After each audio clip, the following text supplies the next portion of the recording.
Steve, where my notes are. I guess the last thing that's important, as long as we have time, obviously I'll defer to any congressmen that come in, but what we did, we put together a statistical committee at our last board meeting in the mines here in September.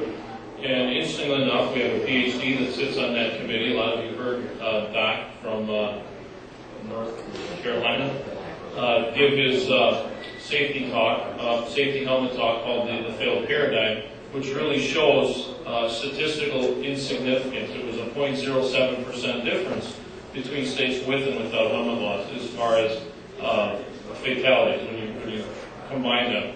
When he was going through that presentation, we felt the need to get further into that, to really become experts in statistics.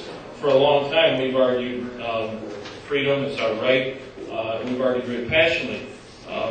The game has changed a little bit over time, and it's gotten into these kind of things. We traditionally haven't been as comfortable with numbers, and that's an area of concern for the Motorcycle Riders Foundation, that we do have a better grasp of those numbers. So again, we formed a statistical committee. We've got one of the most respected members of the motorcycle safety community, Jay Jackson, who just about anybody in D.C. from a federal standpoint involving motorcycles would know.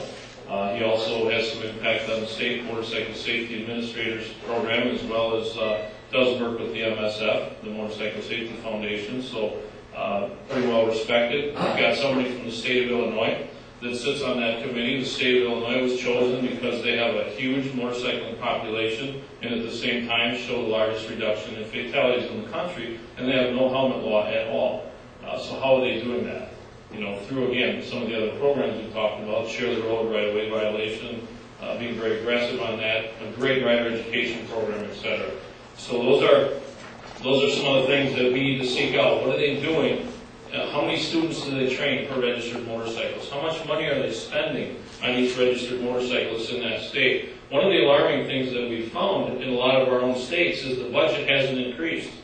In Wisconsin, we've gone from 200,000 motorcyclists to over 300,000 motorcyclists registered in the state of Wisconsin, but the budget hasn't changed $1.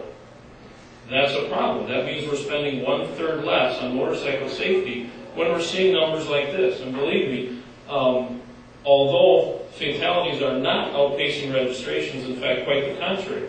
New registrations are far outpacing fatalities. However, if fatality is something we're concerned about, why is a state spending 1/3 less than they used to when we're having these kind of trends? So we have some homework to do in our own states as well. We've got to go back and work with our Governor Highway Safety Commissions and our local DOTs, Department of Transportation people, our local Bureau of Transportation Safety people, and get them to talk to us about those issues. Just like we're doing here today, we need to take this back home in our own states. And I know many states are very active in that arena. But again, what we did was pull out this fact or fiction piece, our statistical committee.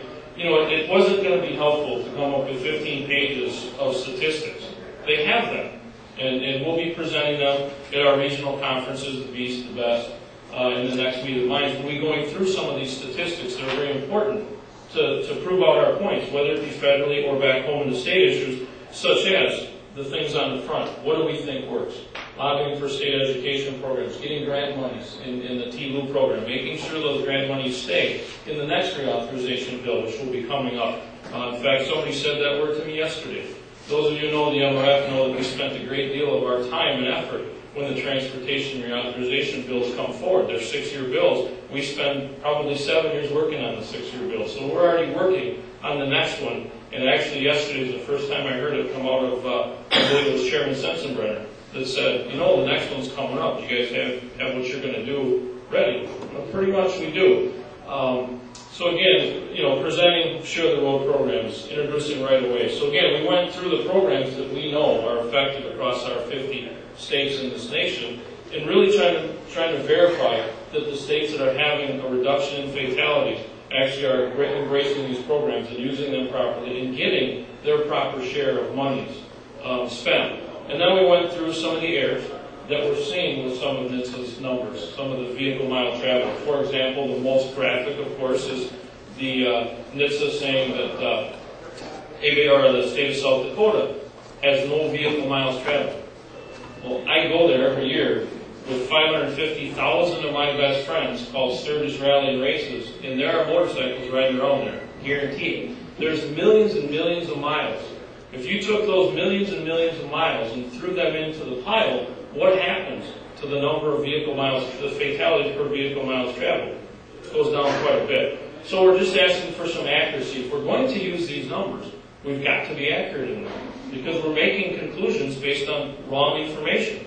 That is not good in any business, in any government organization. You cannot make the right decision without the right information. So we're pushing that very heavily from the MRF and from you guys, your help with our state estimate partners. We need to keep pushing that. That if we're going to be using these numbers, it's imperative that they be correct. Or let's not use them. Let's go after something that is factual. And then again, we basically go through these sort of numbers. If you look at the motorcycle sales, they went from 350,000 to well over 1 million in fatalities from 97 to 05 have doubled. Well, if that's 4 times or 3 times, and that's 2 times, there's some good work going on here. We don't like to see those numbers going up on that last chart, but we're underpaced by a third. That's pretty important.